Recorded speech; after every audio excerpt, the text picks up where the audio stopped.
Riflescopes.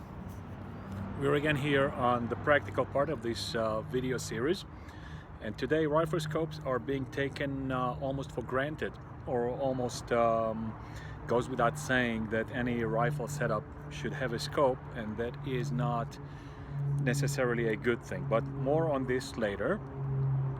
Like in all of these, I will quickly recap on what characterizes a riflescope. Number one, it is an accessory. Riflescope in and of itself is not a complete system. The way it is now, it's practically useless. You can use it for something other than its intended purpose, looking at something in a distance, but that's not using it properly as what it was made and designed for. A riflescope is an accessory which extends the capability and the accuracy of that system, which consists of the shooter, the firearm, usually a rifle, and the ammunition. So when you have these three, they have a certain capability.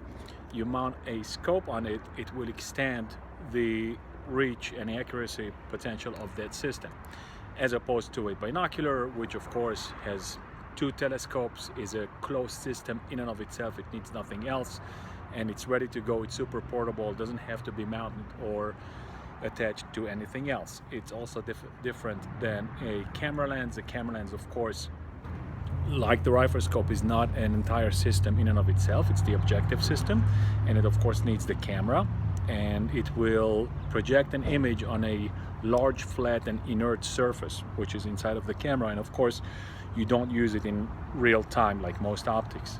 You take a photograph, and that photograph stays for viewing at a later time.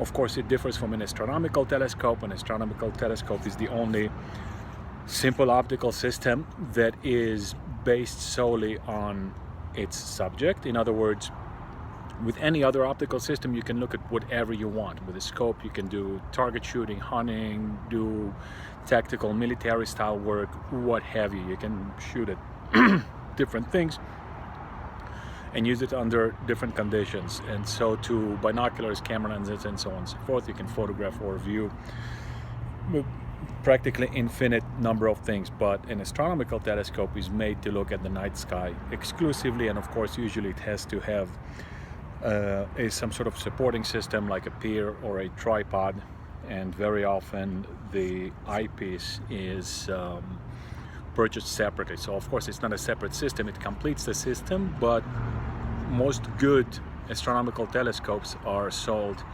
as is. And of course it also differs from a spotting scope, which is very similar to an astronomical telescope, but it has an image correction system, typically prisms, because it's made mostly for terrestrial viewing. Of course you can look with a spotting scope at astronomy as well, but it's mostly made for terrestrial viewing, to watch nature, animals, landscapes, help shooters, snipers, target shooters, and so on. And I will not go into microscopes because that's a different topic, and of course we did that in the beginning, of course. A care of your riflescope is relatively straightforward.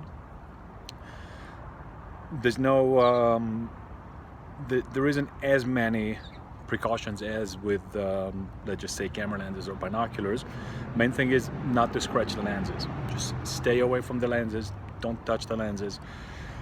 Is one thing that lens coatings are really allergic to, and those are oils. So any kind of oil, any kind of grease, even the grease in your fingertips, should be kept away from the lenses. Thus said, if accidentally you do touch it and there is a fingerprint, you don't have to get hysterical and run to the ER with this. Just when you get home, make sure that all of the solid particulate is away from the lenses. You can blow it off with a mouth, with the little bellows that you can buy for $1 in a pharmacy. They typically use them to remove the mucus from babies' noses.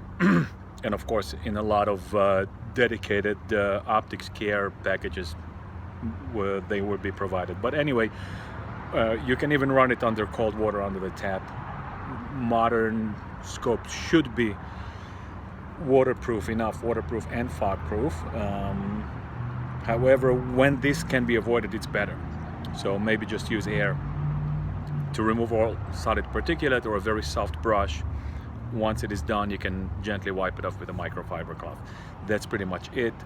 Of course, riflescopes are typically mounted on firearms, and today practically all of the solvents that are used to clean the firearm are extremely harsh. So when you clean your rifle, especially when you're using sprays, make sure not to spray the lenses. Of course, keep the lens covers on, but even so, pay attention that you don't splash the lenses. Spray directly into the chamber, barrel, what have you, action, whatever the case may be. In the case that the riflescope is removed from the firearm, it is very strongly recommended that it is stored in the living quarters, so not out in the garage or basement where dampness can come in. And again, like I said, in principle they are, or they should be, completely fog proof, and it shouldn't affect them, but if you can avoid it, why not? A lot of people have their safes anyway in their living quarters, bedroom or such, so it's not really such a big deal. If you do have to store them or even display them, don't put it vertically. Always put it horizontally so it has a good support. And as you can see, this will become relevant later on. The rings are being left on this riflescope, and that is the mark of a lazy man. However, not necessarily. Sometimes you just don't want to lose it, and it's kind of okay. Many of the mounting systems today are sold as QD, and I will hopefully remember to mention this when it becomes more relevant. QD standing for quick detach, and this is designed to have the ability to be removed from the firearm without actually removing the scope from the rings, and that has some potential advantages. Okay, like we said, what is a riflescope? A riflescope's more professional name, which no one uses except in written literature, is gun sight telescope. So it kind of sounds like a fancy name, but that's exactly what it is. It is a gun sight that is also a telescope.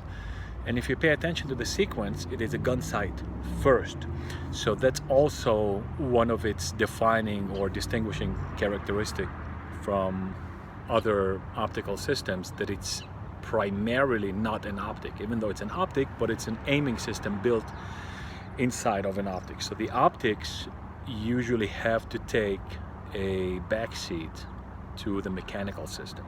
The mechanical system is of paramount importance, the most important part of the riflescope. So the adjustment system, we will go into that. The repeatability and the accuracy and the precision of the adjustment system is possibly the most important component or part of the riflescope in and of itself. Of course, it must be mounted on a firearm, typically on rifles, but sometimes telescopes, gun sight telescopes, are also used on handguns and shotguns, and their requirement have some relatively significant differences between a riflescope. So moral of the story, you can't just remove a riflescope from a rifle and put it on a handgun or even a shotgun. What do we use riflescopes for? Again, that's also relatively straightforward. The primary uses of scopes are for hunting, there's recreational shooting, there's competitive shooting, and of course there can be what is called tactical use, which typically denotes military and law enforcement applications, which, while they do share similarities, they are not identical. So in the military itself, there are different requirements. There is a regular infantryman, regular recruit, there might be airmen, there might be snipers, so they will have different requirements. So even military is a relatively vague term, but the more demanding the environment in which the optic will be used, the stronger it has to be. So not only the mechanical aspects of the riflescope, but the structural aspects, how well it is built, waterproof, shockproof.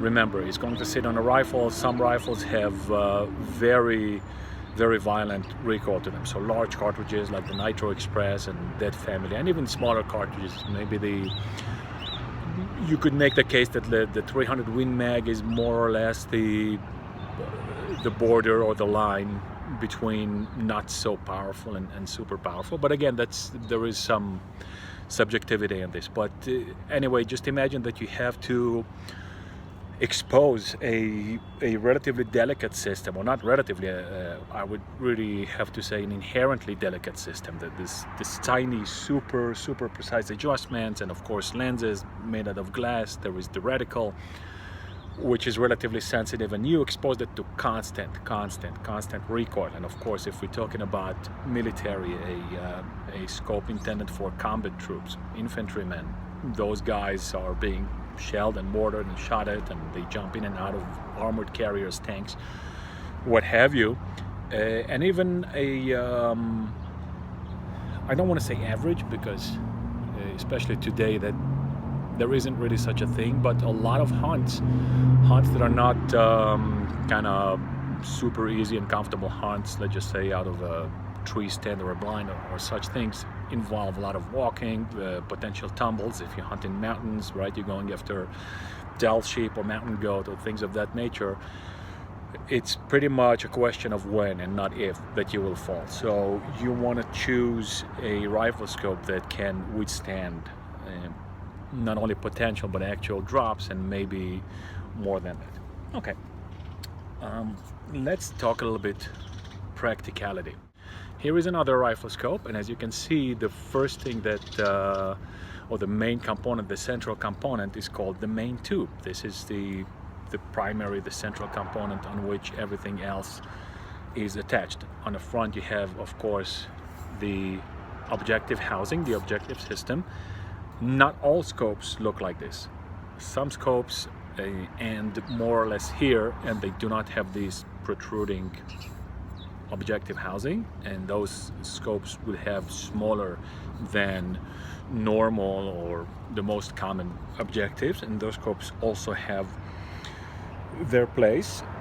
Those scopes are typically made to be lightweight, fast, and when I say fast, it means for applications that need quick target acquisition. So case in point, certain stages in a 3-gun competition, when you're timed and you have to run and you have only a short time window to take a shot, and as you can imagine, with a smaller objective there is less light throughput, and of course the magnification and the magnification range is normally smaller than what is usually acceptable with scopes that have an extended or a protruding large objective bell. Then we have the eyepiece.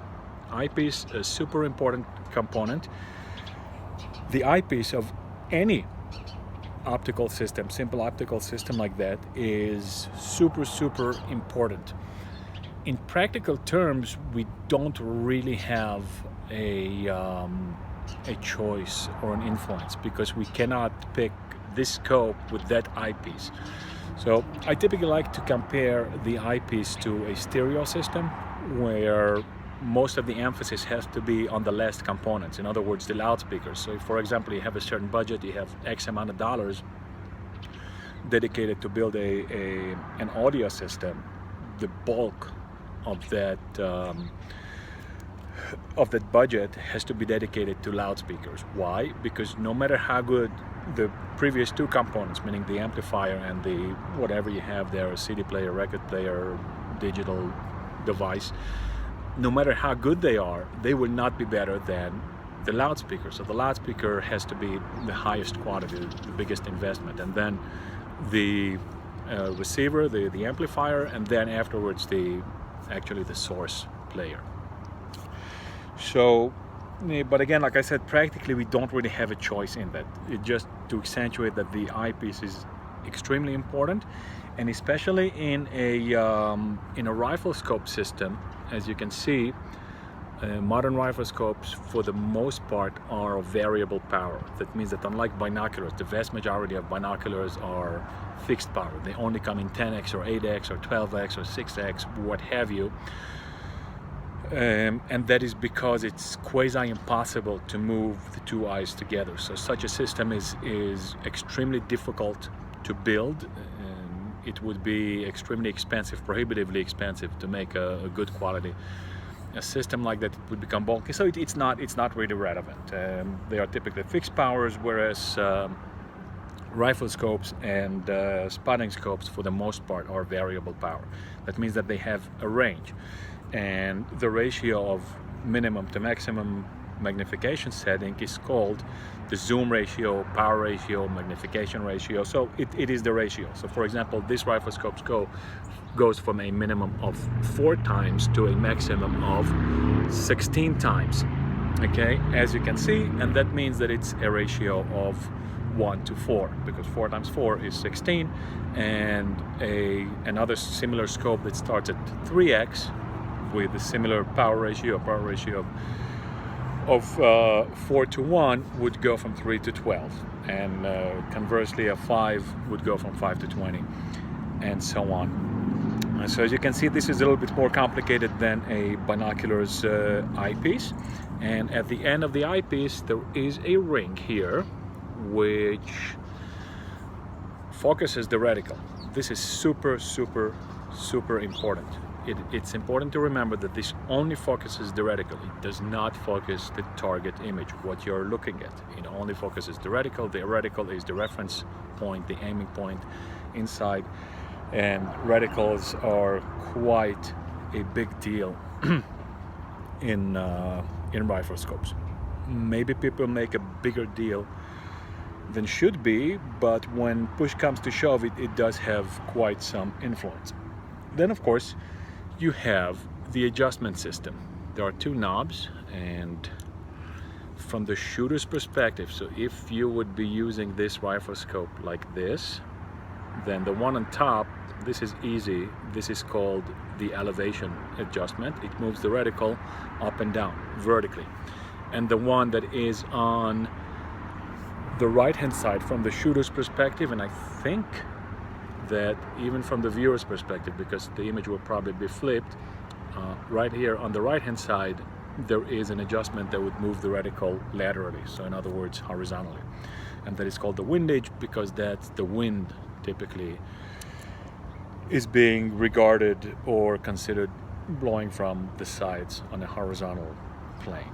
Many scopes like this one have a third adjustment, and this is a second focusing mechanism. It is called the parallax, or parallax adjustment, and I would go into that later, and that's it has some importance. Like many other things, people sometimes overthink or overblow its significance and importance, but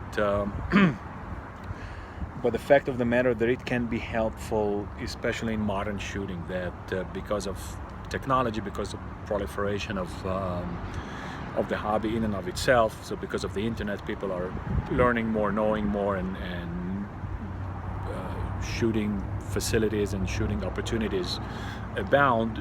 So there is a bigger market, and of course the industry responds accordingly and makes more and more and newer features and aids and systems, additions to the system, which is usually a good thing, but you still have to take it with a grain of salt. Sometimes we're pushing the boundaries. So one of the, let's just say, negative or less helpful side effects of this gear race, if you want, or this extreme competition towards pushing the boundaries of what product's ability and capability is that the system is strained. So in other words, whenever we choose any kind of product, but especially an optic, we want the best optical performance, but we also want it not to come at the expense of anything else, especially size and weight. These are the big factors, of course, size and weight. So manufacturers and engineers, they push the boundaries. They make Riflescopes with big objectives, right? You wanna have a very high quality image, so they extend the size of the objective. They stretch the power ratio. Today you can buy scopes with a ratio of 1:10, which maybe as early as 15 years ago was kind of unthinkable. When the 6:1 came out, it was a big deal, and then people made 7:1, right, or 5:35. Obviously these are made for bench rest specific very high precision shooting. So for those of you who don't know bench rest shooting is a type of competition that puts an extreme focus on extreme precision. So you can see that they shoot at very long distances and tiny little groups. The shots are touching one another, and the rifles very often don't look like rifles at all. They look like a 2x6 beam on which a barreled action had been mounted. But anyway, the case in point is that the systems, both the optical and the mechanical systems or components of these instruments, is being stretched, and of course in the hopes of the customers also stretching their wallets and shelling out their hard-earned money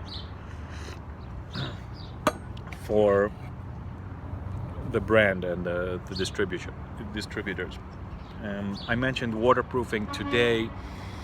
You should never take it for granted, obviously not on a budget scope, but it's accepted, or people take it for granted that scopes are completely waterproof and fog-proof. The difference is that waterproofing typically refers to ingestion of moisture, and these are hermetically closed, so they are filled with a dry gas, a gas that is naturally moisture-free or almost 100% moisture-free, and that means that you can bring these Riflescopes between wide variations in temperature. So you can bring it out of the hot home car into the cold outside, and there will be no condensation, and also vice versa. You can take it out from the air-conditioned home, let's just say in the swamps of Louisiana, where it's very very humid, and humidity will not get inside of the scope, but also there would be no internal congestion. So that's why they typically fill them up with some dry gas, or gas that is considered dry, such as nitrogen or argon, or who knows what other combinations they might be using. The optical system, as we mentioned, should take a second or a back seat to the mechanical system, but let's just go through it real quick. The objective creates the primary image, brings in light and projects or forms an image somewhere inside of here. Then there is an inversion system. Unlike in most binoculars and telescopes, spotting scopes, there are not prisms here. There used to be in the past, and sometimes from time to time they pop up, and sometimes they can look a little bit funky. They not inline, so the telescope goes this way and then the eyepiece is a little bit lower. Although in theory it would be possible to make it straight, but they usually don't catch on in the market. In the early 20s, when telescopes began being marketed, that was maybe the norm. But today there is a lens system here, and hence that's one of the reasons why scopes are kind of low elongated as versus binoculars that are kind of squat. So that is the image correction system that flips and reverts the image, so it should look erect and right side up and correct from side to side. And then of course we have the eyepiece, which we just mentioned. On the eyepiece we have a focusing mechanism, again relating only to the reticle and to the reticle only.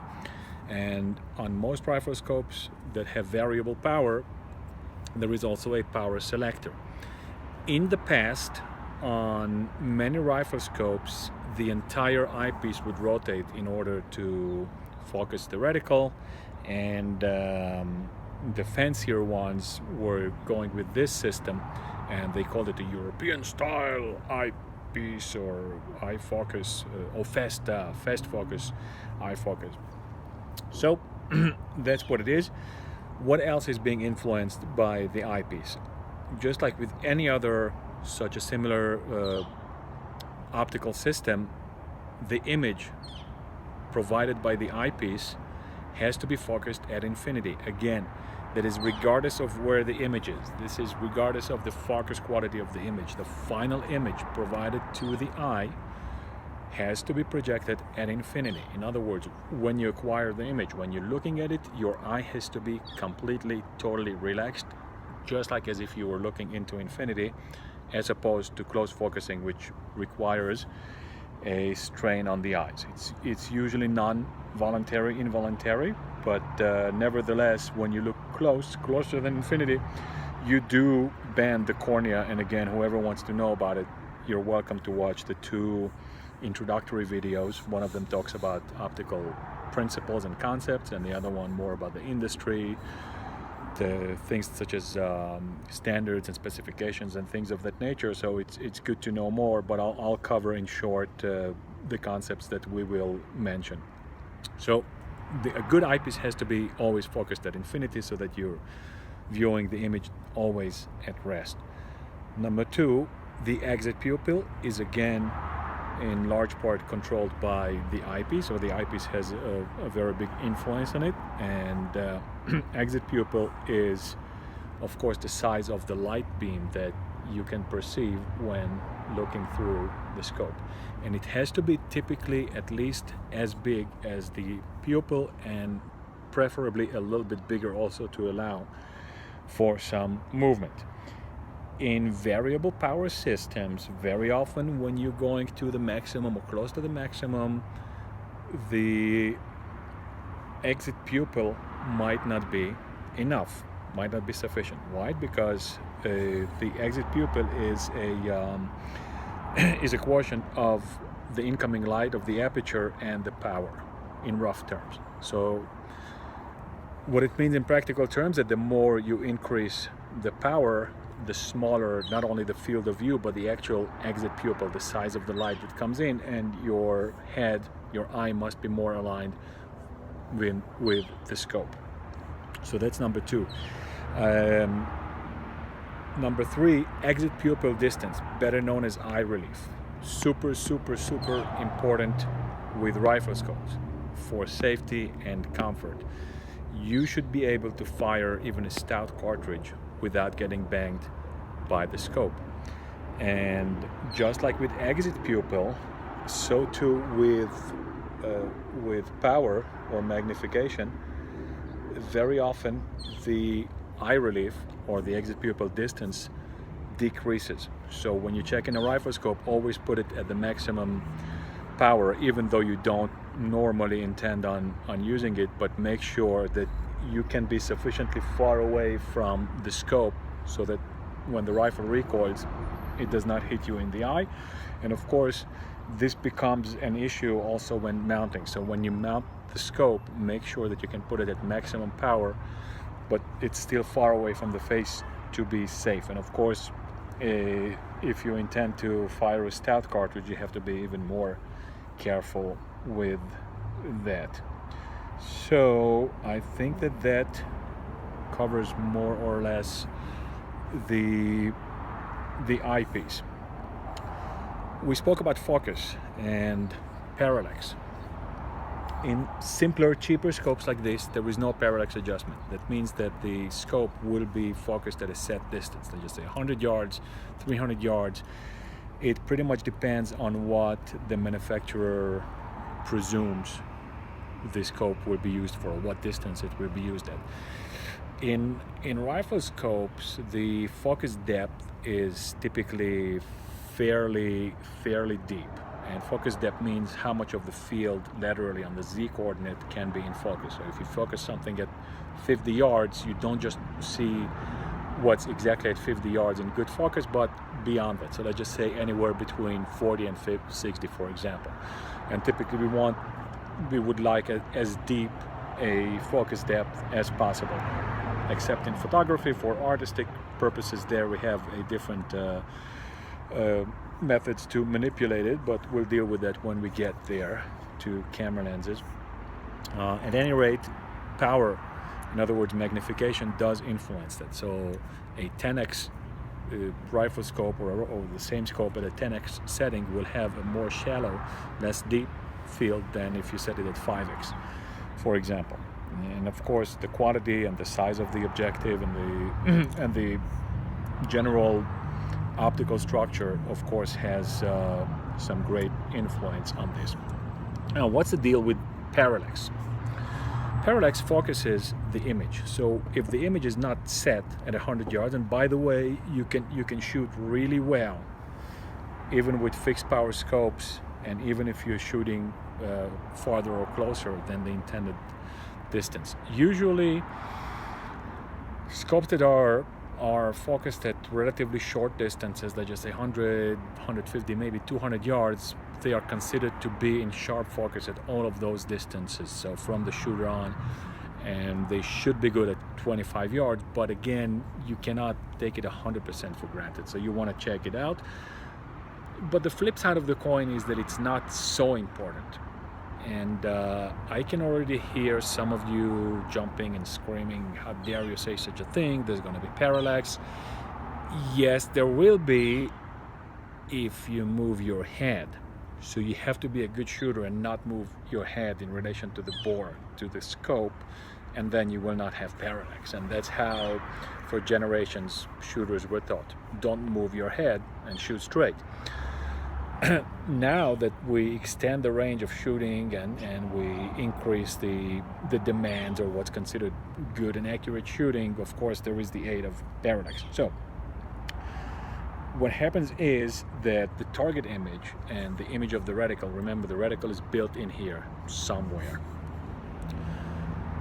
are not projected on the same plane. In other words, on the same distance from the eye. Let's just say that the target image is focused here and the reticle image is focused closer to me. So when I move my head, these two will move in relation to one another. And all you need to do is grab a Riflescope, pick it up and move a little bit behind it, and you will see that it's perceptible that the reticle and the target are not the same image. So how do we remedy that?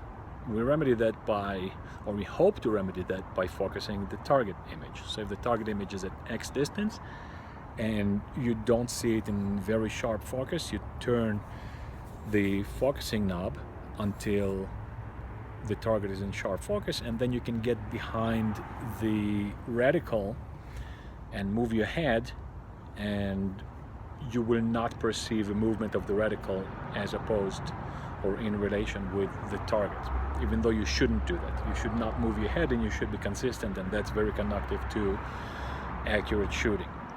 There is another thing that people don't talk about, or at least they don't talk about it enough, is that in any aiming situation, you want to concentrate extremely hard. You have to focus, and I'm not talking about just a physical focus, but a mental, psychological focus. Fixate, that's the right word. Fixate, fixate, fixate, fixate on the reticle. Now, you might ask at this point, and you would be totally excused for thinking this, what is the difference? If the image is properly focused and the reticle is properly focused, they are projected at the same plane, so they create a single image. What would be a good example? Let's just say that you want to manipulate an image, a photograph, without software, and you want to take a photo of a person and you want to make something that isn't there. You want him to wear a different shirt, or you want to put a hat on his head. You would use two projectors and project one image of that person on the wall or on a screen, and then you would take an image of the hat that you want him to wear and adjust the projectors. Now imagine that the two projectors, for whatever reason, cannot be at the same distance. They cannot be right one next to another. So you have one projector 10 yards from the wall and another one 20 or 15 yards from the wall. So you would have to adjust the focus that they both should focus properly on the screen. It's pretty much the same idea in a Riflescope with the target image and the reticle. Only thing is there's no actual projector, so there's no obstruction. The target image goes through the reticle, right? Because the reticle is typically an X, a plus across that projects that shows you the aiming point. So again, the question was, if the two images are truly projected at the same exact image plane, then why do we even need to fixate at the reticle? And the answer is that, number one, in 99.999% of the cases, they are not truly on the same plane. There is a small variance. Maybe the variance is not big enough to see movement of the reticle versus the target, but it's there a little bit. But more importantly, when you look at something that's closer to you, right, and that something is actually fixed on the rifle, you control the movement or the direction of the muzzle much better. If you look out at the target, even though you're not actually looking at the target, you're looking at the image of an image, right? The objective image that is being showed to you through the eyepiece. So that's the image of an image. I explained in the introduction that what you see through the eyepiece is called a virtual image, an image that is being projected in a way that cannot be reprojected or redirected from where it appears to be. Just like when you look in the mirror, you could not reproduce that mirror image from where you think it is. So you see yourself as if you were standing behind the mirror. If you go there, there's nothing there, so you cannot reproduce that image. So anyway, we need to fixate on the reticle because we control the movement of the muzzle better. Even if we are under the impression that it doesn't make sense, as soon as your mind or your psyche grabs your vision, your attention, and puts it on the target, there is a bigger tolerance, a bigger variation that you will not notice, that will be out of your perception. Whereas if you fixate on the reticle, I know it's kind of counterintuitive. People will think, well, you're not really seeing the target, which is true. You see it less sharply than normal, but you're concentrating, fixating on the exact point that you want to hit and how the reticle slices it or covers it up. And you can, if you don't believe me, you can try it yourself. You can go shooting and you can fire one group at a target while looking at the target and another one while fixating on the reticle. And if you do everything else right, I can guarantee you that you will get a better group when fixating on the reticle. So, but again, we can greatly minimize or for all practical purposes eliminate the play of the reticle versus the target image by using the parallax. So relatively simple system. It simply moves the lens back and forth inside of the tube here, and this refocuses or adjusts the focus of the target image. In the past, you don't see these scopes today, but in the past, just like there were binoculars that were moving the outer element of the objective, there used to be what is called adjustable objective. Adjustable objective is the same exact thing as parallax. There's no difference. It's just the industry changed the terminology or went to a fancier or more trendier word. But that's all. If you see the term AO, number one, be careful of counterfeits. I don't know why, but of all optics, I think that Riflescopes are the most commonly counterfeited, at least as of this date. We're now towards the end of 2024.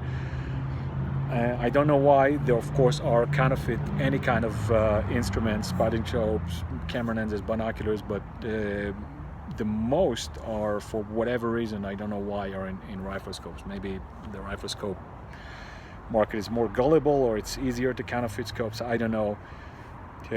From what I saw, I have the impression, of course I cannot say for sure, but I have the impression that these are the manufacturing plants in China who get contracts from these cheap brands in the United States, and they do overruns and then they sell them, and they typically slap on them stickers of the very expensive brands, and they sell them for outrageous price differences. It can go from $40 to several $100. So anyway, let's get back to our topic. So scopes with adjustable objectives are the same thing as parallax. It means the same thing. It does the same thing. The only difference is that the market now doesn't like it being behind a scope and having to reach out to the objective, and it also impedes a little bit the waterproofing of the instrument, but that's what it is. Adjusting the reticle. Before we go into the reticles themselves, as it is, let's just stay with the idea of a simple reticle, a simple cross, and maybe a duplex. And a duplex, again, this word has been around and it's being thrown around. Duplex simply means something dual, and typically it means that the posts, that the lines that go towards the middle, they are thick on the outer edge, and when they get towards the middle they become thin. So it's a dual, it's a thin and thick, and the idea behind them is that the thick post should direct the eye of the shooter faster towards the target, and then the thin lines in the middle allow for more precise target acquisition. That's what it is, and it's been around for years and years and years. And many reticles, if not most, are some sort of spin on this concept. So I'll come back a little bit more to reticle designs. But anyway, once you mount a scope, you have to zero. And you don't zero the scope, and you don't zero the gun. You zero the entire system. And what does it mean, zero? It means that there is zero adjustment needed. If you think about it, the scope is above the bore. So if the middle finger represents the bore, the scope is on top of it. And we fire a bullet, and the bullet hits the target. We normally imagine it to be this way, but in reality it's this way. So in other words, the scope is tilted downwards and the barrel is tilted upwards. Of course, this is vastly exaggerated by the naked eye. You don't see it, but in reality we typically shoot with the barrel being pointed a little bit upwards and the scope a little bit downwards. Why is it? Because you cannot actually look with a scope or with any kind of sighting system through the barrel, because the barrel has to be locked. Of course, and we're talking about breech loading systems, and there is the cartridge anyway, so you cannot just look down the barrel. And if you look from here, there is another condition known as parallax. It's almost the same idea as inside of the scope, just happening on a different plane, just like in a camera. If you remember the old point and shoot cameras that didn't look through the lens, they didn't have a prism and a mirror system. You looked on the camera from the viewfinder, but the lens was somewhere here, so you didn't see exactly the same picture, right? When you move your head a little bit, you don't see exactly the same scene. There is a little bit of a deviance. So of course in shooting that could make a big difference. In other words, imagine that this is the bore pointed straight towards the the screen, and I mount the scope across. Obviously when I look through the scope, I will not see the target. So imagine this with a 45-degree angle, and here with tiny fractions of an angle. We must make sure that what the reticle points at is where the muzzle is pointed. So how do we consolidate the two? We mount the scope, and today this is done most often via a ring and base system that I will mention later on, but we fix the scope so that the scope looks parallel to the barrel, and it typically sits on top of the action, at least in some part. And what we want to do, we want to ensure that what the reticle shows us is actually where the bullet hits. So we do a kind of a reverse engineering. We put it on the rifle, and we fire a bullet, and then we look where the bullet hit as opposed to where we aimed previously. And the really rough calculation to this should be done without firing. So in most guns that allow removing the bolt or whatever obstructs the barrel, we can mount the rifle with the scope in a way that they shouldn't move. So you can use sandbags, you can use a supermarket cardboard and cut two V-notches, a smaller V-notch and a deeper V-notch in the back. You put the rifle and the scope in there, and you move the entire unit with the box or with the support onto a certain target. So you hang up a target in your backyard at 25, 50 yards, whatever it is, even 10 yards works. And you look down through the bore, you put the bore to see exactly the bullseye, and then you look through the scope. You try, of course, not moving anything, not to create movement, and you see that the reticle has to go into a certain direction, and you spin the adjustments until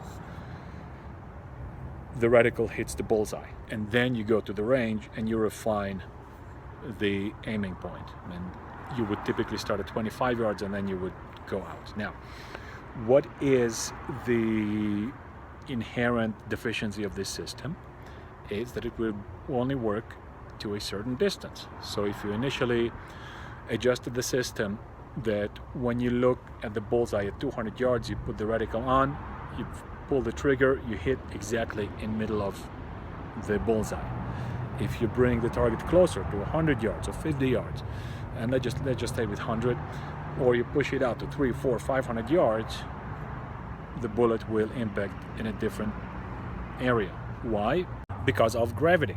So the bullet has no engine and no fuel of its own like an automobile, so it never goes a constant speed. It only has velocity. In other words, you can measure the time between the point of departure and the point of arrival when it hits the target, and then divide that. And if you want to have, of course, more accurate figures, you would split the distance and measure it at different distance points. But the case in point is that the bullet always slows down and always falls. So if you're hitting the bullseye exactly at 200 yards, when you push the target out at 300 or 400 yards, you're gonna hit below. So how do we correct this? Before we had reliable reticle adjustment systems, we just aimed higher. So we had to learn the ballistic table because each bullet behaves a little bit differently. But we know that in general terms, if my system was zeroed, or in the times that iron sights were used and adjustment was not impossible, but it took more time, then in field conditions you couldn't adjust. So you would have to guess, or you would have to know by experience how much higher than the intended target you had to aim. So let's just say you go hunting and you were going after deer, white-tailed deer, black-tailed deer, whatever the case is, and you've zeroed your system at 200 yards and you see a deer closer or farther than that. And if it's farther out, you would have to aim not exactly at the vitals, but a little bit higher. And of course, if it's closer and you expect the bullet to impact lower, you would aim lower, and that's not always easy. Then came the adjustment systems. The first adjustment systems were external, totally external. So there was nothing, this wasn't here. It was just a smooth tube with the objective and the eyepiece. And closer to the eyepiece, there was a large metal frame with two knobs. And those two knobs moved the entire scope externally. And from an engineering perspective, that is a far more simpler and nicer system. Not from an appearance, not from a fashion or coolness perspective, just from an engineering perspective. It was way simpler and way less things to go wrong. And if one of the systems broke, either the scope or the adjustment system, which typically wouldn't happen except for some very extreme circumstances, then you could still buy just the replacement of one of those systems. Then the internal adjustment system came about, and reticles were able to be mobile inside. So in the old those kind of scopes, the reticle was stationary. You couldn't move it internally. You had to move the entire rifle scope, and that could have been or used to be extremely precise. There was the possibility to make extremely precise adjustment in a way maybe even more precise than today, but for those days definitely, simply because the adjustment system was external and the knobs were very big and it was easier to make finer adjustments. But today it's not really all that relevant. So what happens is that these two knobs, this knob on top here and this small knob here, and just so you know, there is a little bit of a cap that got lost here. Normally this comes with it. This is not the right cap for it, but it would look something like this. Okay, and what this does, this pushes the reticle left and right. So let's just say that you adjusted your system in your backyard, you go out to the range, you fire a shot or two or three, whatever you want for confirmation, and you see that bullets go a certain amount of inches too high and a little bit to the left, so high and left. So what we need to do, we need to push this reticle to compensate this for the right, because if the shots go too much to the left, so from your perspective it's there, we want to go to the right and push it to be horizontally equal to the bullseye, and same thing vertically. Now the methods and the markings and the nomenclature has changed over the years, and it might just change more in the future. So just for general knowledge, in the past, let's just say up to about 20-30 years ago, if you bought a scope like this, up could have meant the movement of the reticle itself, which makes the point of impact go in the opposite direction. Today it is accepted the industry that where it says here up, that means that the bullet will impact. In other words, when you spin this in the direction that says up, then your next shot will impact higher than the previous one. In the past it could have meant the opposite. And there is one other thing. So in other words, if you would stabilize your system, your rifle with the mounted scope, and look through it and spin the adjustment, if you spin it in the direction that says up, you would see the reticle go down. If you spun it in the direction that says down, the reticle goes up. Now why is it? It makes perfect sense, but you just have to, if you don't understand this, you just have to wait and think about it, and at a certain point that the token will fall. But imagine that as it is, you put the reticle exactly on the bullseye, right? Pull the trigger, you hit too high. What do you need to do? What do you actually need to do? Let's just say that you cannot touch the adjustment system.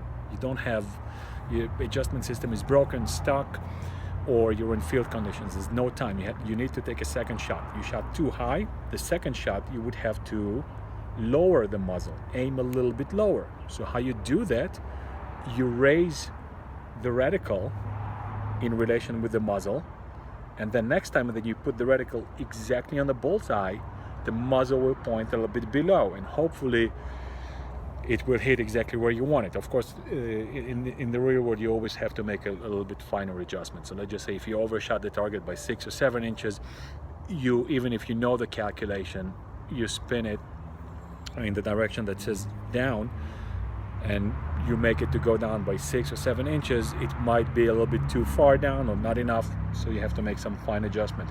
Same thing on the windage. Now, the style of these adjustments. When internal adjustments started to take over in the 60s, 70s, something like that, it was a pretty lengthy, almost complicated preposition to adjust such a system. There were a number of screws here, and you had to release some screws and then tighten some screws, and some screws were color-coded, so you had to know how to do this. And the idea was that it was a set it and forget it kind of preposition. So you would adjust your scope to hit at a certain distance, and of course the kind of projectile that you would shoot also influences this, maybe a little bit less. But if you switch to a heavier bullet, lighter bullet, which again is a development, a welcome development, but of relatively recent years. It's always been known, but it hasn't been so widespread. Today you go into in the gun shop, and of the same cartridge of the .308 Winchester, you can find from anywhere from super light bullets, let's just say 90 grains, to super heavy, to 210 grains. Crazy variations. Of course, the norm is going to be somewhere in the middle, by the 160 to 180 grain. But anyway, all of that will influence the point of impact, and those who know understand this, but there will be fine variations. So let's just say you switch from a light bullet that travels fast. We call that having a flat trajectory typically, and also these lighter and faster bullets typically have a flat trajectory more in the beginning of their travel, so between 0 and 3, 4, maybe 500 yards, and then all of a sudden they arc down and they fall faster. Whereas a fatter, a heavier bullet with more energy will have overall a more curved trajectory, but the curve will be less pronounced on the second end. Why? Because it retains its energy better.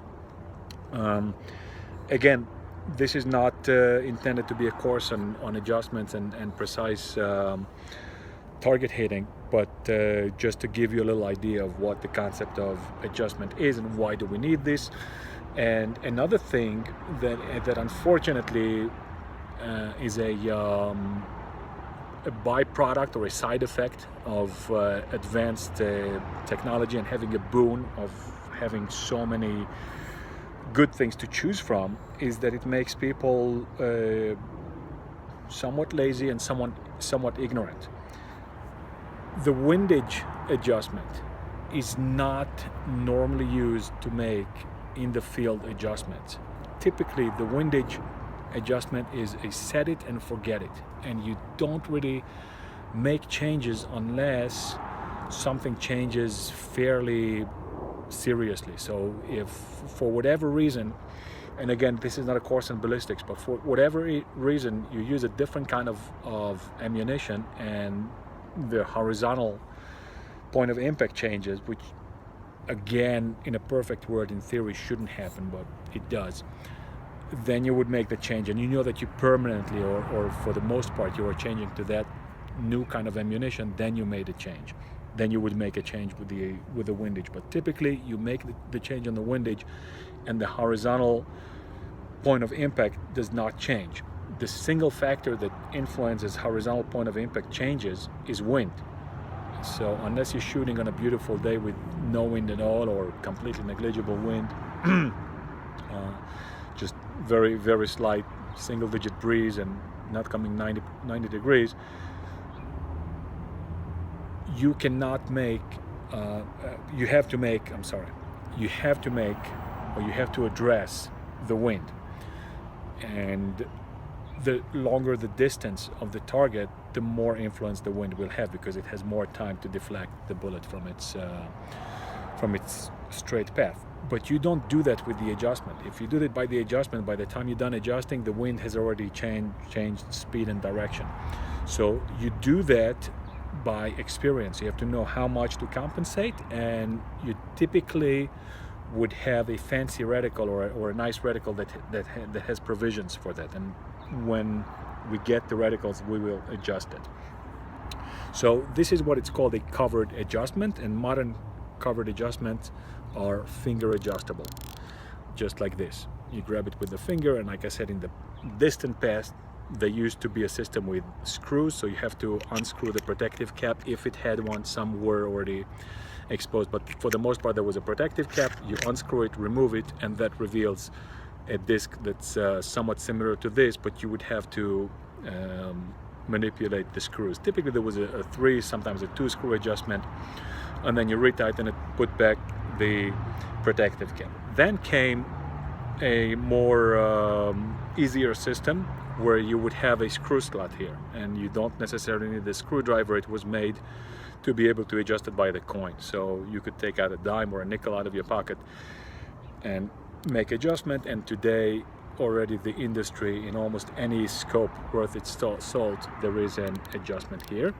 And there is a neat little apparatus here where you can lift this, and as you can hear, or as you can not hear, this now does not affect the reticle.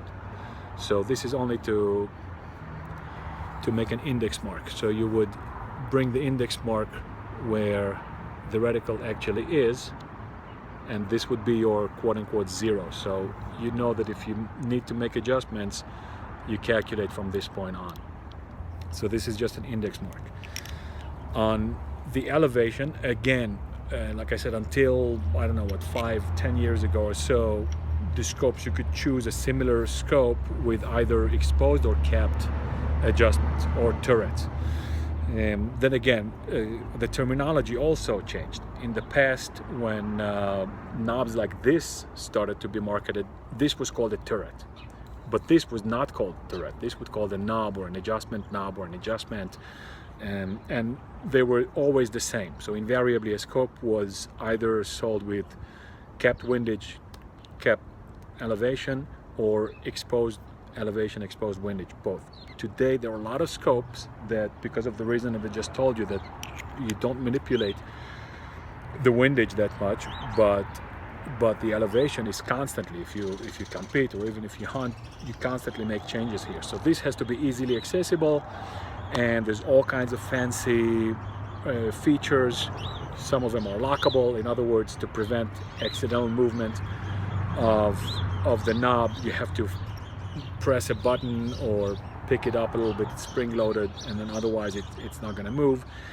There is a fancy, or today actually it's not so fancy anymore, but there is a feature that's called a click stop or a zero stop or a ballistic stop, what have you. Every brand calls it in a slightly different name, and that makes that you can make an adjustment of a certain 0 point.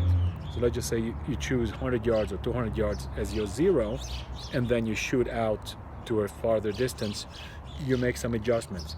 Now, in order to come back after initial setup, you just have to spin the knob until it physically stops, and you're back to your initial zero. So that's a cool feature there. Some of these arrangements allow you to move the dial, so there is an external cap with an imprinted dial, and the zero. So in other words, the click stop system is not an inherent or an unmovable static part of the external knob. So the external knob is independent. What you can do is you set the physical click stop at, let's just say, 100 yards, but you put this zero mark here, not at 100 but at 150 or 200. So like you have two zeros. If you're looking at zero, you know that you get 200 yards. If you go a little bit beyond that, a little closer, and it physically stops, you know that you're at your 100 zero. So you can do that. Not all click stop mechanisms work like this. And again, every day someone comes up with a new idea. Sometimes it catches on, sometimes it doesn't catch on. I hope that I covered, if not everything, most of what we need to do about the adjusting system. So again, just to recap, we need to adjust the reticle to actually point to our true and desired point of aim. In other words, that the point of impact should coincide with the point of aim. And in order to accomplish that, there are adjustments. The windage adjustment is typically a good mark of windless. In other words, in windless conditions, the straight path of the bullet, but again, when there is wind, we need to compensate for it, and typically we don't do it via the adjustment, but we do it either via feel. In other words, through knowledge and experience, you would just deflect or point the muzzle against to counter the effect of wind. And if you do have a reticle pattern that is engineered for that, then you would use your reticle, whereas this is to make vertical changes or elevation changes, and that typically is influenced more than anything else by the distance. Of course, changes in bullet weight and so on can also influence that. And we covered external and capped adjustments. Let's talk a little bit about these scales, these dials. There is a concept that is called BTC, bullet drop compensator, and the BTC could be either in the reticle or in the adjustment, and in some scopes you have in both. The BTC has, like most things in life, a lot of benefits and also a lot of negative or unwanted side effects. The benefit is that if the BTC is in the adjustment, and I'm just mentioning this by the way, on the way of adjustments, typically there are numbers here. These numbers just go in sequential order, 1, 2, 3, 4, and they mean something. in general terms, they would mean a number of movements of the adjustment, what we call clicks. It's called click because it moves one unit. Now what that unit is really arbitrary, so the brand and manufacturer can make it whatever they want. The two most prevalent systems are the system of minute of angle or milliradian. The idea is both. It's an angular displacement. So a minute of angle is roughly 1/4 of an inch at 100 yards. It's a different calculation, okay? It's a minute means 1/60th, just like a minute is a 60th of an hour, then a minute of angle is 1/60th of an angle, okay? So 60 MOA is 1 degree, and again in shooting 1 degree is a huge difference. Typically 1 degree will more than cover one target. But the calculation is the rough rounded up calculation is that we say that 4 clicks, which correspond to 1 minute of angle, is 1 inch at 100 yards. Again, because it's angular, it increases with distance. So if we increase the distance from 100 to 200 yards, then 1 minute of angle at 200 yards is 2 inches. Anyway, in a simple system, this just means how many moves you make, how many minutes of angle, how many milliradians. Milliradian is a slightly different calculation. It's roughly 3 clicks to the inch at 100 yards, and one system is not better than the other. It's just easier to think if you got used to one of the systems. In the military uses milliradians, and the civilians use for the most part minutes of angle. Also sometimes, again, this is kind of a snapshot of how the industry is evolving or progressing or changing.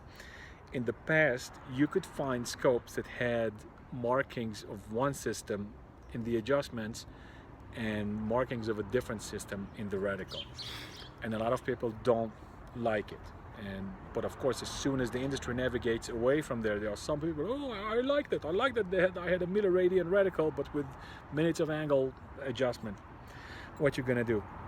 You can't make all people happy all of the time.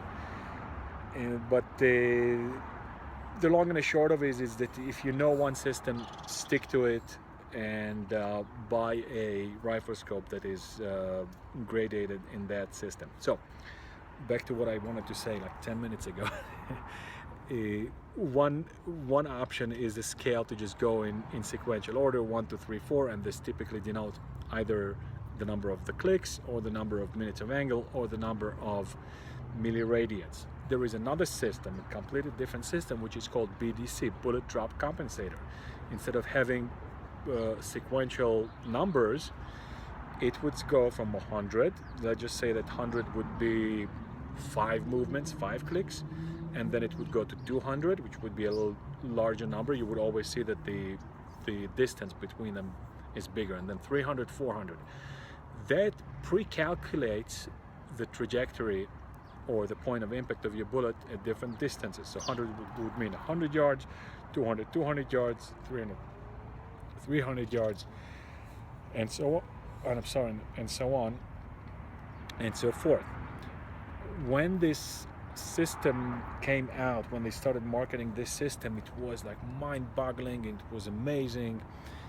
But soon shooters found out that such a system is good for roughly one kind of cartridge. So it says a typical, they were sold as a typical 308 or the typical /06 and so on, and of course they had to keep up with what cartridges were popular at the time. Today, so that's why it kind of fell out of favor, not out of flavor, out of favor. And because people have very exacting demands today. So today a usual or a general 308 don't exist anymore. Everybody shoots something else and they want very high precision up to very long distances, so that previous system doesn't work.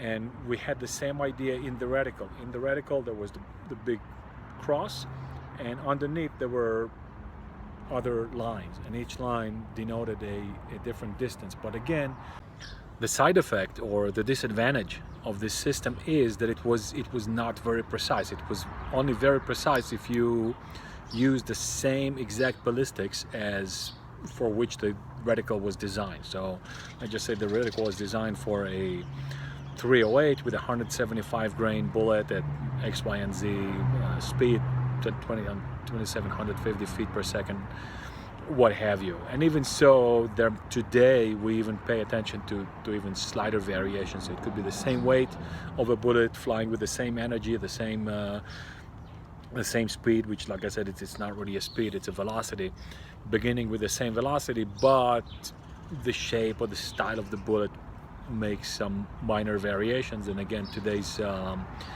accuracy demands negate such a reticle. So again, it's not that this system is bad, but today we demand more precision of the system than it can consistently, or than it can reliably provide, because again, people always change their loads and they shoot at different distances. So BDC systems are still very good and very efficient, but they're not as precise to people's loads as they are. So the industry is sort of navigating away a little bit from BDC reticles, and they offer a service to engrave the outer cap of the elevation adjustment specifically for the owner's demands. So in other words, the owner shoots X, Y, and Z load with this and this bullet at this velocity, and here is the ballistic curve. You just call the company, or today everything is by email. You just tell them this is what I'm shooting, and this is the scope that I have, and you just take out your credit card, and a couple of days later in the mail you get a replacement outer cover graded for your load. So it's pretty cool. It's a pretty advanced feature, and reticles are typically just marked either arbitrary, or you have to learn a certain table on how much the wind deflects your bullet, and match that to little tiny little vertical lines that go on the big horizontal line. And so I think that I've covered most everything with the adjustment system. Just a last reminder, again, always pay attention to quality over gimmicks and cool stuff and features. In other words, a simple system that is reliable, that is accurate. Okay, I went through, I'm guilty now because I went against my own preachings. I mentioned all of the gizmos and the gimmicks before the concept, the most important concept. We have to pay attention to quality, that the clicks are good, that they're consistent, that whenever I move the reticle a certain number, it's always consistent. It's the same. The 3 clicks at the beginning of the travel, and the 3 clicks remain the same 3 clicks at the end of the travel. So I can always rely that 3 clicks are going to be 3/4 of a minute of angle, or 1 milliradian. It's not going to be 1, but it's going to be 3/10 of a milliradian. Typically a click is 1/10 of a milliradian. Although some systems are more precise, that they are not too easy to move, so that they move accidentally, or that when you spin them you can easily count. You go 1, 2, 3, 4, 5. There is a tactile feel, and there is a little noise. If you can listen, this one has less noise, but you still feel it. This is a little bit not really mushy, but I would prefer it to have a little bit more resistance. And too much resistance is also not good, because if it's too difficult to move with 2 fingers, what happens is you start exerting force, and then instead of moving it 1, it kind of runs away because you're pushing too hard. So it's kind of a engineering feat. And just so you know, all that this does, these 2 are 2 screws, 2 machine screws that push a tube inside of the tube. That's another, let's just say, a deficiency or negative side effect of having the internal system. The field of view is impeded. What I wanted to tell you is with older scopes, when you move the reticle, you could literally see it get out of the field of view. So if this was your field of view through the objective, you looked at the target and you made an adjustment, you would see the reticle go trrr, trrr, like this. And when it was very close to the edge, there typically the optical quality is also not as good as it is in the center. That's like an inherent feature or characteristic of pretty much all optical systems. So modern scopes, they have like an extra tube with an extra lens in it that hides a lot of the field of view, and of course this restricts the overall field of view. And again, those concepts are explained in the introductory videos, but field of view is how much of the field you can actually perceive. So without the inner tube, we would have a wider field of view given the same and identical system. What else? That's also just pay attention to the convention of where the direction of the adjustments go. So if it says up, make sure that it actually refers to the point of impact and not the direction of the reticle. Now that we have the adjustment system, more or less, I think I covered most everything that need to be covered. Let's talk reticles. Reticle is simply the aiming reference, and the most common reticle is an X, simply a cross in the middle, and then you put the intersection of the vertical and the horizontal exactly in a bullseye, pull the trigger. Very simple. I mentioned a simple variation on that is the duplex, which is extremely prevalent even till today for recreational shooting, even for hunting. But besides for that, already for many years, but especially in the past couple of years, the proliferation of all different kinds of other patterns is just mind-boggling. So you can have so many different reticles, and understandably that could be a little bit confusing for the consumer. So typically what you understand is what you need. If you don't understand or are not willing to learn a new system, then chances are you don't really need that. But in general terms, reticles can be divided in graded. So in other words, what you may call BDC from a certain perspective, or not necessarily BDC, but that they have some sort of system to to gauge the projected point of impact of the bullet at varying distances. So because it became so common today to shoot at unexpected or unknown distances at the time that you're planning your shot, or just moving quickly, even everything is planned and known ahead of time, but just moving quickly between distances, we need some system that helps us aim more precisely at changing distances. But before even that, even without that, there was a very, very wide array of different reticles. So like I said, the most common used to be an X, and then there's all kinds of variants. Today you can get a reticle with just a dot in the middle, simply a dot. That's it, a floating dot, and that's because of a technology that's called glass edged. In the past, reticles used to be made of wire. Even today, a lot of reticles are still made of wire. There is a small ring and the wires are attached between them. When the use of telescopes began, before it was very popular, so we're talking about Civil War era, the rifles were extremely potent and the telescopes were extremely delicate. So a telescope would only last a couple of firings, and of course the time between firings was relatively long because they had to muzzle load. They had to ram the powder down into the barrel and then ram the bullet on top of it, and there was a stout recoil, and the scopes were just able to take a handful of shots. And one of the most delicate parts of the scope was the reticle, and so manufacturers tried to find all kinds of ways to strengthen the reticle. One method was to make reticles out of cobwebs. The cobweb is a surprisingly strong material, so it's stretched, it has a lot of elasticity, but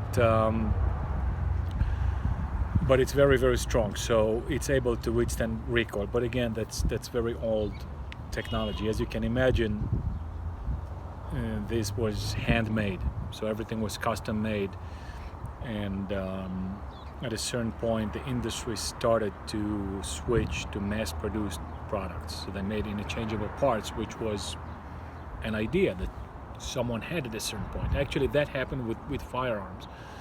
Until then, everything was custom made. Was one piece of everything was made. You needed shoes, you went to your local shoe store, to your local shoemaker, and you ordered a pair of shoes, boots, what have you. And same thing with clothing. Many times women would be sewing clothing for the entire family at home. But then slowly the industry changed to mass production, to make interchangeable parts, and the wire reticle is still fairly prevalent. So if the design is not very complicated, a lot of reticles are still made out of wire, and that doesn't require a high quality neutral glass. So it's a little bit difficult to make glass that doesn't affect the path of light. Be it as it may, we can divide, let's just say, the families of reticles of just simple patterns, like I mentioned, a floating dot or a circle with a dot or something like that, with reticles that have reference points, and those with reference points can typically be divided into bullet drop compensating reticles that are either calibrated to a certain ballistic curve or a family of cartridges or loads, and to those that leave the calculation to the user. So they have evenly spaced markings on them, typical lines or dots. And those markings, like I said, just like the adjustment system, can either be in milliradians or minutes of angle. So there are little lines along the vertical and horizontal lines. The vertical lines would help calculate drop, and each line would represent a certain number of minutes of angle, 1 minute of angle, or 4 or 5, whatever the case is. And typically at regular intervals, one line would be wider than the precedent, or there is one, the very common reticle that's typically referred to as a Christmas tree pattern, and each number of subsequent horizontal lines becomes wider than the previous one. So it makes a pattern like this, a little bit like a Christmas tree. And the idea is, if you remember in the beginning, I mentioned to fixate on the reticle, which is true in any scenario, in any case, but especially if you're using a graduated reticle and you have to fixate on a certain number of lines. So you're not using the intersection of the big vertical and horizontal lines, but you're looking at 5, 6, 7, whatever the case might be, line below the vertical. You have to fixate very, very strongly on that line. And in order to facilitate that, there are the widening lines. So if the widening lines are one after the other, then you know that, okay, it's a little bit easier to identify which line you're fixating on. If they're all the same length, if they're all tiny, which is usually the case, then it's very difficult, because you want to fixate on the 9th line, and your mind goes off it for a split second, and boom, you lost it. You have to count again. And of course you have to know the math, you have to know the calculation. So if you know that your system is zeroed at X yards, and now you're stretching it out to a distance beyond that, according to your ballistics, you have to go down X amount of lines. So you know that, I'm just throwing out an example, your system is zeroed at 250 yards, which again is a little bit less usual, but if you use MPBR or things like that, whatever reason, let's just say that you're exactly on point, you're hitting the bullseye with this specific load at exactly 250 yards, and now you want to stretch it out to 475. You do your calculation, and you know, okay, I have to aim, instead of putting the intersection of the big horizontal and vertical on the target, I need to put the 9th small line on the target. Again, case in point, you have to fixate very, very strongly. And again, this is why that pattern of what we call Christmas tree can be very helpful, because let's just say that every 4th line is wider, so you know that 9 lines is going to be 4 lines from from the second shortest line, right? There's going to be 4, so the one that's the shortest below the main horizontal is going to be a certain length, and then 1/8 is a second. I'm sorry, one below the second line. So 9 lines would be 1 below the second line. So it's kind of facilitates aiming versus a straight vertical line that's only crossed by tiny little horizontal lines, because then if you have to count at 9, your eye can very easily jump to the next or the previous one. So that's one thing. The second one, it's simply going to have certain distances. It's going to be marked 100, 200, 300, 400, and then your ballistics would have to match fairly precisely what that reticle was made for. And really the number of reticle patterns today is endless. You have Horus style reticles. Horus is simply a company that makes reticles for the military, and they have tiny dots to show wind holds. And today actually there are even digital reticles that you can illuminate one of those dots, so that's super helpful, because remembering which dot to concentrate on, to fixate on, is incredibly difficult. So you have to be very, very well trained and very experienced to be able to use that. So when it comes to reticle, it's prudent, at least if you're not super experienced, to underbuy rather than overbuy. So don't be fooled, or don't be excited by all of the new things. I think that it makes more sense to go with what's tried and true, and if you need to compensate, then either use the adjustments or use what is called Kentucky windage. You can always use clues from what around the target is. So usually animals have a range of size that is fairly known, and when you put the aiming reference on the vitals based on the distance, you know how much, or you can make a fairly educated guess on how much to compensate. So that's what it is with reticles. There are a lot of illuminated reticles today, which is super helpful, but again, you still have to pay attention to a number of things. The first thing is that there is still a misconception out there, not as prevalent as it used to be, but some people are still making the mistake of thinking that an illuminated reticle illuminates the target. It does not. It simply draws your eye better to the center, to where it's lit, and it helps you identify the reticle. Very often in bad light, especially on big game like a bull elk or things of that nature, definitely bear, brown bear, black bear, it's easy to lose the reticle. And that's also one of the reasons why hunters have a dilemma. On one hand, a thinner reticle is more precise, but a thicker reticle is easier to identify against the target. So you will always have to make some sort of make or break decision. And the unfortunate reality is that as we age, our eyes worsen. So when you're all young and gung-ho, then yes, I want the thinnest reticle possible, because that's the most accurate. And then as you get older, you start to kind of lose that reticle, and your focus is also not sharp. A lot of people are starting to get double vision. I do. And whatever you see widens anyway, so you want to go with those crayon reticles that are made for hunting.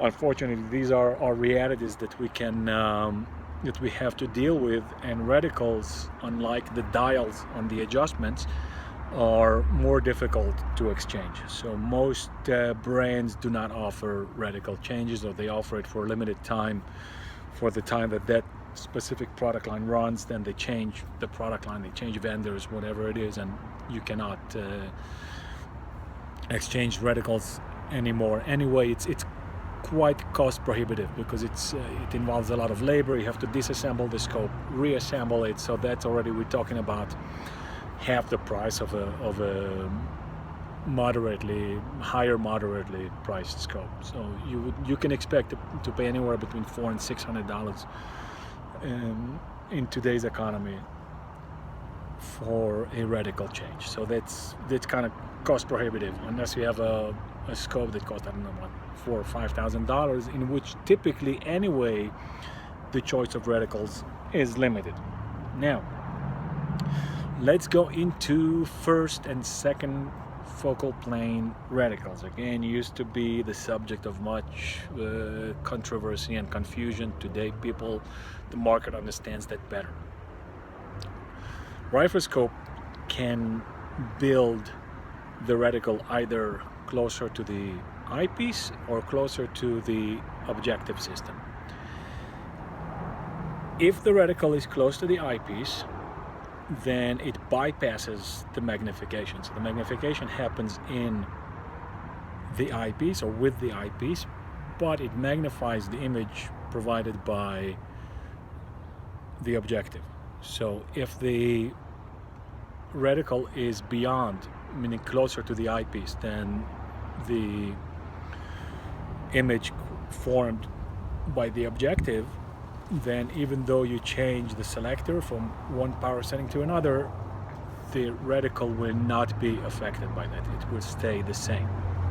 So if you can imagine that, if you're looking at a target and you have a riflescope that goes from 4x to 16x, pretty typical today, and you want to do some precision shooting, so you set up a target at a certain distance and you're looking at it with a riflescope that has the reticle in the second focal plane. And let's just, for the sake of this example, imagine just a simple duplex hunting reticle. You put the X, the intersection of the big horizontal and vertical lines, on the bullseye, and you want to be able to place it fairly precisely, so you crank up the power from 4 to 16. The target becomes big and the reticle remains thin. And you can look at it as a very, very big advantage. The reticle is thick enough for your eyes to perceive it, to see it, but compared to the target, right, imagine on the first setting at 4x, the bullseye was this big. Now you see it as this big, and you can easily cut it into 4 equal quadrants with your reticle. And then you pull the trigger and hopefully your bullet will land where you dreamed or where you hoped it would land. This is what happens in a second focal plane reticle.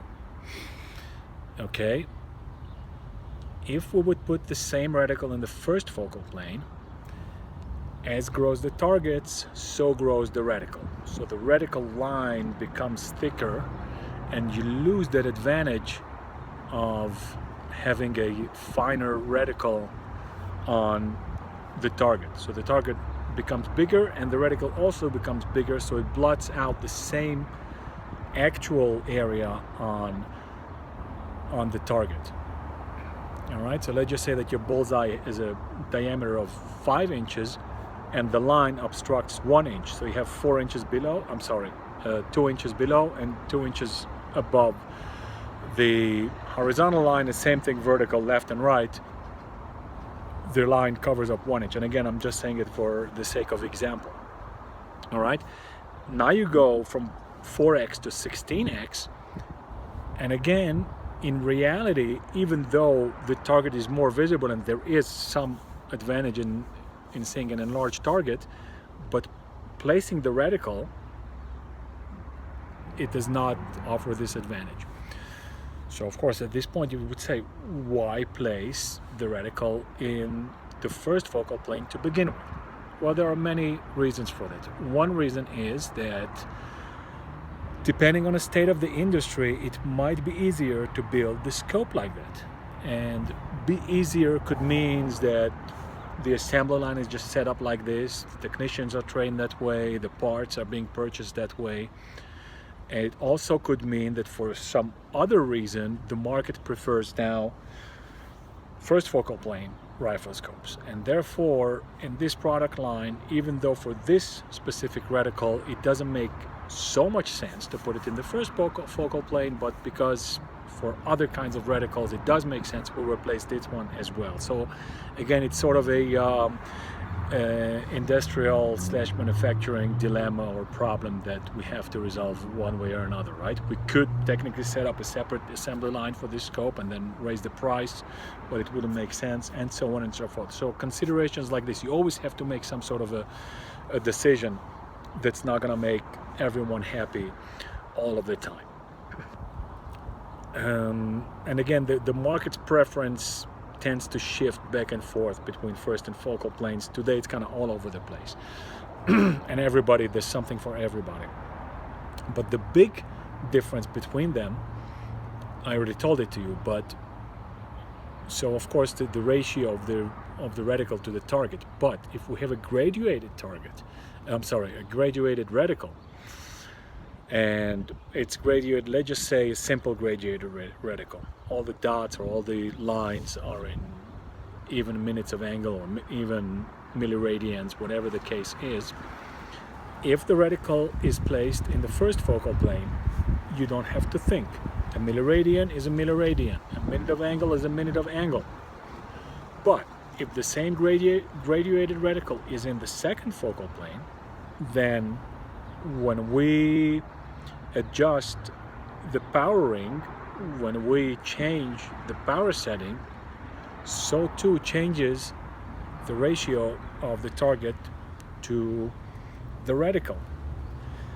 And that means that the reticle can be true, in other words, actually minutes of angle or actually milliradians, whatever the case is, only at a certain setting. And as you can imagine, that this is also very true in a BDC reticle. If the reticle is marked in 100-yard increments, right? So the intersection of the big horizontal and vertical is set at 100 yards, and then the second line is 200, third line 300, and so on. And again, so now we have to match to it a certain load. Like I said, they're typically saying that this is for use with a typical 175 grain bullet traveling at 2,800 feet per second at the muzzle, right? So besides for that, this adjustment can only be true at a certain power setting. So let's just say that the scope goes from 3 to 12. Typically they would put it at the maximum at 12x. So at 12x, the reticle will be really graduated either in even minutes of angle or even milliradians, or in the 100-yard increments for this specific load. Well, what if you don't feel like shooting at 12x? What if 12x is too much? And yes, there is such a thing as too much power. Anyone with a little bit of experience knows that that higher power makes more wobble, a little bit loss of light, and so on and so forth, decrease in exit pupil, the exit pupil distance decreases a little bit. So let's just say that for your purposes, you're shooting at 50, 100 yards, 6x, 4x, 3x is enough, right? So that you would have to either remember to recalculate your reticle, or whenever you actually want to use your reticle, you have to crank it up to 12x. So consequently, the market tendency has been in past years to put graduated reticles only in the first focal plane. And then again, you lose that benefit of having the reticle appear to be finer, to obstruct less of a target when you crank up the power. But again, the calculations and the graduations remain consistent across the power spectrum. So you can put it at the low power, high power. The calculations remain true at any target. And in reality, also in the first focal plane reticles, all of these graduated and fancy reticles, they are really made to work well towards the higher end of the spectrum, because if you buy a high power scope, it is assumed that you need a high power scope, such as very precise competition, so that's where you will use it. When you crank down the power to the lower end of the spectrum, many of these graduations get so close to one another. Remember, the reticle grows and retracts as does the power setting, and so at lower setting it gets so retracted, so small, that it's really unusable with the graduations. So there are some solutions for that as well. There is one manufacturer that a while ago, about, I don't know, 10-15 years ago, they came out with a brilliant idea. They came out with a 1:6 scope. That's today termed LPVO. I'll tell you soon what it means, but they've been around forever. And they resolved this problem by adding extra patterns around the main pattern. So the main pattern was, I think, a BDC or even small lines, and they made around it big thick lines in a color. And so when the power was set to a higher power, then the actual graduated part of the pattern was visible, and those lines just went out of the field of view. And when you reduced the power, then those lines created sort of a broken circle that would draw the eye. So even though you couldn't use the graduations, but now the reticle had kind of a different purpose, more focused towards fast shooting. And of course you couldn't use the graduations because they were too small, too close to one another, too small to see. So that's about it for reticles first and second focal plane. Again, people make a little bit too big of a deal out of it. Of course you can and very often should have a preference, but the fact of the matter is that you can choose either or. So far I don't know of many scopes that have one reticle in the second and one in the first focal plane. There are, but they're typically not graduated. So I've seen a handful. They typically have a luminous dot in the first focal plane and a non-illuminated in the second focal plane. So they work like traditional scopes, but they give you a little bit of an extra capability. And these are very low power scopes, so they go from 1x to usually 4 or maybe 6x. And you can adjust the precision by superimposing the luminous dot. So the luminous dot is for short range and quick target acquisition, fast shooting, and the duplex or crosshair reticle are for more precise shooting. But again, this is kind of an outlier, and so far I haven't one that made a true dual reticle system. So typically it's a luminous dot in the first focal plane, I'm sorry, and a regular simple pattern in the second focal plane. So be it as it may, I hope that I covered most everything that needs to be covered regarding Riflescopes and most of the systems. I hope that I was able to accomplish my goal of covering a lot, going into a little bit more than just superficial details, but not too deep as to require an actual optical engineering degree. Long and the short of the story is, as usual, always choose quality over gadgets and features and gizmos and so on and so forth. Figure out what you need, figure out how much you can spend on it, how much makes sense. Mounting the scope, the one thing I'm going to say right now is not to skimp, not to cheap out on the rings. You have an expensive rifle, an expensive scope, putting cheap rings between them is just plain stupidity, because that's what holds the two systems together, making them one system. And if that system is not reliable, none of them will be reliable. So better spend an extra couple dollars on a very good ring system than cheaping out and being sorry later. But always choose quality over quantity, quantity over features and gizmos and gadgets. Objective lenses in recent times have grown exponentially, but remember, although the objective brings in more light, you are not buying a camera, you're not buying a binocular, you're buying a riflescope, you're buying an aiming device, a sight. The size of the objective, like I said, of course it lets in more light, so it's conducive to better image quality, but it also increases the size, the weight, the price, and the height of the scope above the bore. From today, this is a little bit less important or less crucial, because there are so many adjustable systems and people shoot ARs where you anyway have to put it high, but still you're increasing the bulk and the weight, and you might not need it. You're not necessarily doing just night shooting or low light shooting.